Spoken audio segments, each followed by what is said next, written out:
All right, everybody. Thanks for being with us here. We appreciate everybody stopping in with us.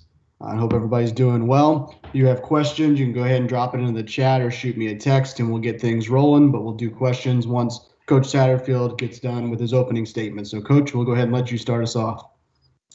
All right, good afternoon, everyone. I think obviously a exciting day for all football programs across the country and particularly ours.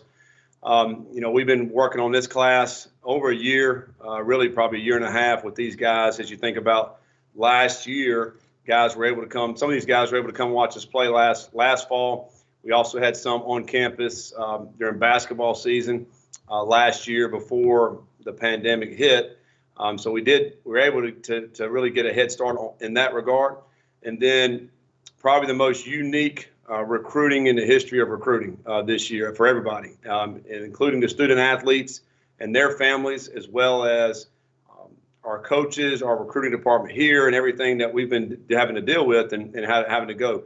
As you think about through last spring, even the NCAA rules were changing, to accommodate how we needed to recruit these student athletes. And we learned a lot. I think we learned a lot about how to use technology and how to overcome. We've kind of shared with you guys about how we've did a lot of virtual visits, trying to bring the campus to the families within their home without leaving the home.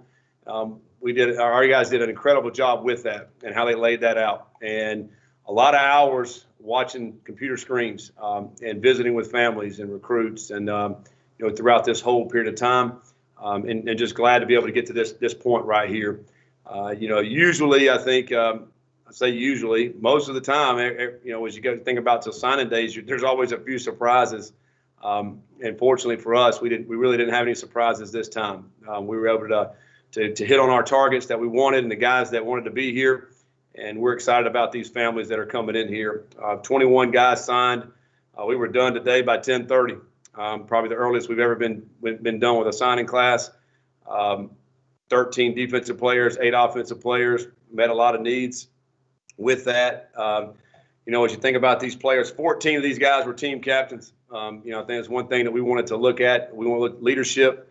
We wanted guys that can lead in that kind of way. When we talk about our type of team that we want, I think that's huge for us. Average GPA coming in here over a 3.0 in this class. So academics are important to them. I think also the fact that out of these 21, 10 of these guys are coming in January.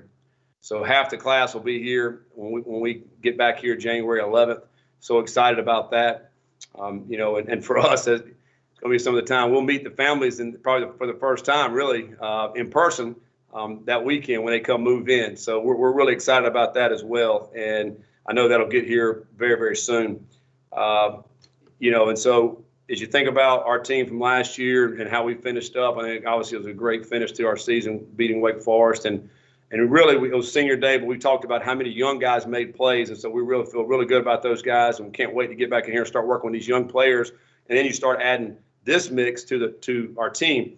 It's a very exciting time. So, I'll open it up with questions now you guys may have on any of these guys. All right, we'll start with Cameron, then go to Jody, and then to Tim. Yes, Scott, really quick, I want to, before we get into all the signing day stuff, do you know what you guys are going to do for a bowl game? I know Virginia Tech just opted out of one as well. I didn't know if you guys had a plan for what you guys were going to do. Well, Vince has been in communication with the ACC this week, and we're not in line for a bowl. So we're moving forward for next season. Jody. And then I guess on recruiting, this class, it looks, like you said, 13 defensive guys, a lot of guys big guys, versatile guys that can play a lot of spots. Was that the priority when you guys started getting this class going? Yeah, I 100%, Cameron. There's some of the guys particularly that can play defensive back / outside linebacker. We're very multiple in our defense. As you guys watch us play, if you think about a lot of times on third downs, here comes 8 new guys coming on the field defensively. So we wanted guys that can be versatile, and we feel like we got a lot of good guys that can play multiple positions on that side of the football. And that's what you want, to be able to have versatility within the position, whether it be a free safety, a strong safety, an outside linebacker, because we like to bring those guys off the edge as well. So a lot of different body types. I think as you look at the defensive line too, there's 5 guys there, but there are different body types as well. to be able to play different spots within the defensive line. Yes, I think versatility comes to mind when we think about some of those defensive guys. Jody. Scott, when you look at the class, this is Jody Dimley with Cardinal Authority. When you look at the class as a whole, I think you've got guys from 9 different states, and you kind of, from where you went last year, in the previous years, you went back to Georgia, got a lot from Florida and obviously Carolina, but you branched out to some other states. Is that kind of something that you did on purpose, or was it one of the things with the year and kind of just how it worked out? Well, I think we certainly have a lot of ties in those 4 states that you mentioned, but yeah, we looked all over. I mean, we looked all over the country, really. And so what ends up happening, and this is obviously early on in the process, you go all the way back till like right now, and you start thinking about, guys, which we already are for 2022 class as well. And you start getting these names, and you start watching the film, and you like the way they play. Then you reach out to them, you talk to their high school coach, you talk to them and their family.